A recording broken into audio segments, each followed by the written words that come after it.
Aku juga menghalalkan bagimu semua yang diharamkan oleh kitab Taurat. Yang ketiga dalam ayat yang sama, taatlah kepada Allah dan juga taatlah kepadaku, kata Isa Al-Masih di dalam Ali Imran 3 ayat yang ke-50. Dan dari penjelasan ini bahwa pengikut Isa Al-Masih memang tidak ada makanan yang haram, baik itu dalam Bible maupun dalam kitab Al-Quran. La ilaha illallah Muhammadun Rasulullah alaihi salatullah wa alihi wal ahibba. Bismillahirrahmanirrahim. Assalamualaikum warahmatullahi wabarakatuh. Alhamdulillahilladzi khalaqal mauta wal hayata liyabluwakum ayyukum ahsanu amala wa huwa ala kulli syai'in qadir. Salatan wa salaman ala nabina Muhammad sallallahu alaihi wasallam alladzi qad hamala an-nas minadh dhulumati ila an-nur minal jahiliyah ila al-islamiyah. Baik sahabat, alhamdulillah Allah masih mempertemukan kita pada kesempatan yang mulia ini. Alhamdulillahirabbil alamin. Tidak bosan-bosannya saya ingatkan kepada para sahabat untuk menonton video ini sampai dengan tuntas sahabat, karena kerap kali konten kita membicarakan mengenai akidah dan perbandingan agama sahabat. Seandainya sahabat menonton sepenggal-penggal, saya khawatir terjadi kesalahpahaman di kalangan sahabat. Baik sahabat, terus dukung channel dakwah ini dengan cara klik tombol subscribe, like, komen, dan share sahabat. Dengan cara mensubscribe, dengan cara like, dengan cara men-share, sahabat sudah ambil bagian dalam membentengi umat dari pemurtadan. Dan bagi siapa saja yang sudah subscribe, saya berdoa kepada Allah Subhanahu wa Ta'ala agar diberi balasan kebaikan berlipat ganda. Amin ya rabbal alamin. Baik sahabat, konten kita kali ini sahabat, kita akan meluruskan pemahaman yang keliru atau kesesatan penafsiran dari si Bapak Murtadin sahabat. Lagi-lagi Bapak Murtadin mencomot ayat suci Al-Quran dan menafsirkan sekehendak hawa nafsunya sahabat. Dan itu memang bertentangan dengan penafsiran para ulama yang mufassir sahabat, yang memang terpercaya, yang siqah sahabat. Nah, ini Bapak ini tidak mengerti ilmu-ilmu apa saja yang harus dimiliki untuk menafsirkan Al-Quran, langsung cus mengambil sepotong ayat Al-Quran, kemudian menafsirkan sesuai jidatnya sahabat. Na'udzubillah summa na'udzubillah, semoga Allah melindungi kita sahabat dari hal-hal yang demikian, dan Allah menjaga iman kita sampai akhir hayat. Amin ya rabbal alamin. Baik sahabat, langsung saja kita lihat dan simak baik-baik sahabat. Ketika si Bapak ini mencomot ayat suci Al-Quran dan mengatakan sahabat bahwasanya tidak ada yang diharamkan oleh Nabi Isa kepada pengikutnya, dan dia mengambil potongan surat Al-Quran ini yang sangat-sangat luar biasa sesat sahabat. Baik sahabat, langsung saja ini dia cuplikan videonya sahabat. Memang pengikut Isa Al-Masih di dalam Al-Quran itu memang semua makanan itu diharamkan oleh Al-Quran bagi pengikut Isa Al-Masih.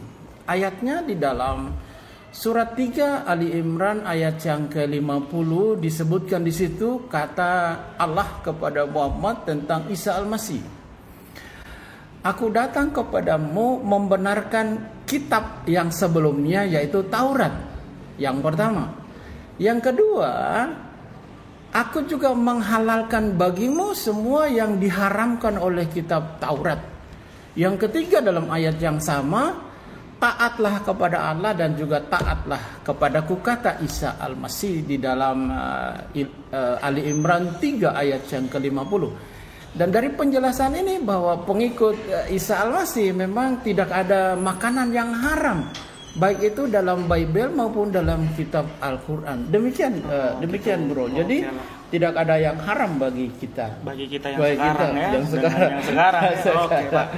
Baik sahabat, kita sudah dengarkan sahabat. Ini sangat gokil sahabat ketika si Bapak ini mengatakan sahabat bahwasanya tidak ada yang diharamkan bagi pengikut Isa Al-Masih. Na'udzubillah summa na'udzubillah sahabat. Baik sahabat, sebelumnya langsung saja kita bacakan sahabat surah ketiga atau surah Ali Imran ayat ke-50 sahabat. Baik sahabat, dengarkan baik-baik, saya akan membacakannya sepenuhnya dengan artinya sahabat, karena ini sangat krusial. Terjadi kesalahpahaman atau misunderstanding dari Bapak Murtadin ini sahabat. A'udzu billahi minasyaitonir rajim. Bismillahirrahmanirrahim. ومصدقا لما بين يدي من التوراة ولأحل لكم بعض الذي حرم عليكم وجئتكم بآية من ربكم فاتقوا الله وأطيعون. Yang artinya sahabat, dan sebagai seorang yang membenarkan Taurat yang datang sebelumku, dan agar aku menghalalkan bagi kamu sebagian dari yang telah diharamkan untukmu, dan aku datang kepadamu membawa suatu tanda atau mukjizat dari Tuhanmu. Karena itu bertakwalah kepada Allah dan taatlah kepadaku. Baik sahabat, ayat ini sahabat Nabi Isa sendiri yang mengatakan bahwasanya makanan yang dihalalkan oleh Nabi Isa yaitu sebagian sahabat. Ini sahabat, ba'dalladzi, ba'dun, ba'dha, itu artinya sebagian sahabat. Kenapa hal ini terjadi sahabat? Saya tertarik mempelajari tentang ayat ini sahabat. Kemudian saya mendapati pada salah satu tafsir yang menurut saya itu ya tafsir yang sangat bagus untuk dipelajari, yaitu tafsir Jalalain sahabat. Dalam tafsir itu, ayat ini ditafsirkan sahabat, bahwasanya yang dihalalkan oleh Nabi Isa itu adalah makanan yang baik-baik yang dulu pernah diharamkan kepada Bani Israel. Kenapa Allah mengharamkan makanan yang dihalalkan sebelumnya kepada Bani Israel? Karena Bani Israel ini sangat banyak bertanya sahabat. Mereka tidak langsung menerima perintah, oh ini jalankan, jalankan, oh ini patuhi, patuhi. Tidak mereka sahabat. Sebelum saya jelaskan sahabat, saya tutup dulu Al-Quran. Sadaqallahul azim. Kalau misalkan sahabat ingin mengetahui bahwasanya umat Israel atau Bani Israel ini sangat banyak bertanya, sahabat bisa buka surah Al-Baqarah ayat 67 sampai 71 sahabat. Di situ sangat detail ketika Allah menjabarkan dan mengabadikan bahwasanya umat Israel ini, Bani Israel ini sangat banyak bertanya. Kenapa ini, kenapa itu? Maka oleh karena itu Allah membinasakan mereka dan menyusahkan syariat pada masa Nabi Musa sahabat. Salah satu syariat yang sangat susah pada masa Nabi Musa adalah ketika umat Nabi Musa ingin bertaubat harus bunuh diri. Wow, ini gokil sahabat. Tapi syariat itu sudah ditiadakan seiring bergantinya Nabi sahabat. Jadi kembali lagi kepada ayat yang Nabi Isa menghalalkan sebagian makanan yang diharamkan kepada Bani Israel, yaitu seperti ikan dan burung yang tidak memiliki tulang. Ini berdasarkan tafsir Jalalain yang saya baca sahabat. Sahabat bisa mengeceknya.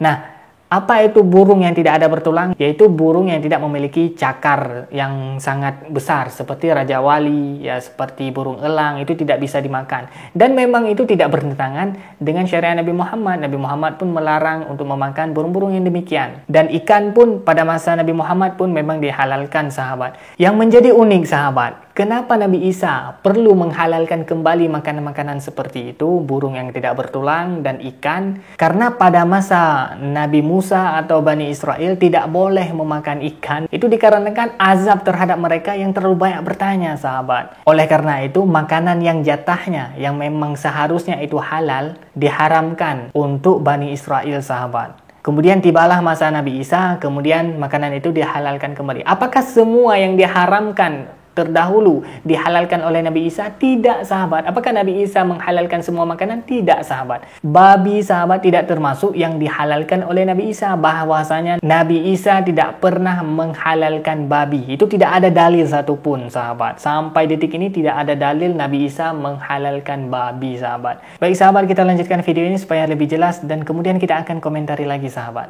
Semua yang diciptakan oleh Allah adalah baik dan tidak ada satupun yang diharamkan. Amin.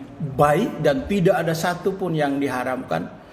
Asalkan yang pertama kita terima dengan ucapan syukur. Yang kedua, makanan itu dikuduskan oleh firman. Makanan itu dikuduskan oleh doa. Baik sahabat. Si Bapak Murtadin ini mengatakan bahwasanya tidak ada makanan yang diharamkan atas penciptaan Allah sahabat. Na'udzubillah, semua na'udzubillah sahabat. Kalau dia memang benar-benar yakin terhadap perkataannya, coba dia minum racun. Coba dia minum bisa ular kobra. Coba dia makan kepala ular kobra yang bisanya belum dibuang sahabat. Itu adalah makanan-makanan yang diharamkan dalam Islam dan itu tidak baik dikonsumsi karena berbahaya bagi kita pribadi sahabat. Jadi apa hikmah dari penciptaan makanan-makanan atau binatang-binatang yang diharamkan, yaitu supaya kita dapat memilih sahabat, dapat memilih yang mana bisa dimakan, yang mana yang halal dan yang mana yang haram sahabat. Sama persis seperti seorang guru membuat sebuah pertanyaan choice, yaitu ada A, B, C, D. Apakah semua jawaban A, B, C, D ini benar semua? Tentu saja tidak sahabat. Tentu kita harus memilih cuma satu yang memang benar, itu yang harus kita centang sahabat. Demikian juga dengan Allah menciptakan makanan-makanan yang tidak boleh kita makan dan yang boleh kita makan supaya kita dapat memilih yang baik-baik saja sahabat. Dan dapat kita simpulkan sahabat, sampai sejauh ini si bapak ini tidak paham Al-Quran dan tidak paham Alkitab sahabat. Bahwasanya dalam Alkitab sendiri babi itu diharamkan sahabat. Jangankan untuk memakan, menyentuh saja tidak boleh sahabat. Baik, saya akan buktikan. Kita akan bacakan kitab Imamat pasal 11 ayat 7 dan ayat 8 sahabat. Bagi yang memiliki Alkitab itu sahabat boleh membukanya sahabat. Kalau misalkan yang tidak memiliki boleh dengarkan saya sahabat. Dan saya harap sahabat mendengarkan baik-baik sahabat. Supaya ini jelas sahabat bahwasanya Alkitab sendiri itu mengharamkan babi sahabat. Ini sangat-sangat jelas sahabat. Pengharamannya tidak ada khilafiyah sahabat. Demikian juga babi hutan, karena memang berkuku belah, yaitu kukunya bersela panjang tetapi tidak memamah biak. Haram itu bagimu. Daging binatang-binatang itu janganlah kamu makan dan bangkainya janganlah kamu sentuh. Haram semuanya itu bagimu. Ini sahabat, ini Injil Keluaran terbaru, yaitu tahun 1995 sahabat. Di sini sudah ada penambahan babi hutan. Sahabat bisa perhatikan, di sini ada penambahan babi hutan. Sedangkan Injil Keluaran terdahulu sahabat, seperti Injil Keluaran 1991 sahabat. Itu sahabat belum ada penambahan babi hutan, masih babi sahabat. Yang bunyinya sahabat seperti ini kurang lebih. Demikian juga babi. Mereka memang berkuku belah, yaitu kukunya bersela panjang tetapi tidak memamah biak. Haram itu bagimu. Demikianlah sahabat, ini Injil sudah ada penambahan, tapi intinya sahabat, babi itu diharamkan dalam Alkitab dan dalam Al-Quran. Ini dapat kita simpulkan bahwasanya si bapak ini tidak mengerti Alkitab dan tidak mengerti Al-Quran. Tidak mungkin dong sahabat, makanan yang haram itu bisa dikuduskan dengan doa, dengan firman. Itu mustahil sahabat. Walaupun dikuduskan dengan doa, dikuduskan dengan firman, dibacakan doa sebanyak mampus, itu tetap saja dia tidak menjadi makanan yang halal. Dan apabila dikonsumsi juga, maka dia akan menjadi kemudaratan bagi tubuh manusia sahabat. Baik sahabat, demikian yang dapat saya sampaikan sahabat. Yang baik datangnya dari Allah Subhanahu wa taala, yang buruk, yang khilaf, yang silap kata itu murni dari keterbatasan ilmu saya sahabat. Mohon diperbanyak maaf, saya mohon ampun kepada Allah Subhanahu wa taala. Terus dukung channel dakwah ini dengan cara klik tombol subscribe, like, komen, dan share sahabat. Dengan cara subscribe, dengan cara like, dengan cara share sahabat sudah ambil bagian dalam membentengi umat dari pemurtadan. Terima kasih bagi yang sudah menonton. Hadanallah wa iyyakum ajma'in. Akhirul kalam, wassalamualaikum warahmatullahi wabarakatuh. La ilaha illallah Muhammadun Rasulullah alaihi salatullah wa alihi wal ahibba.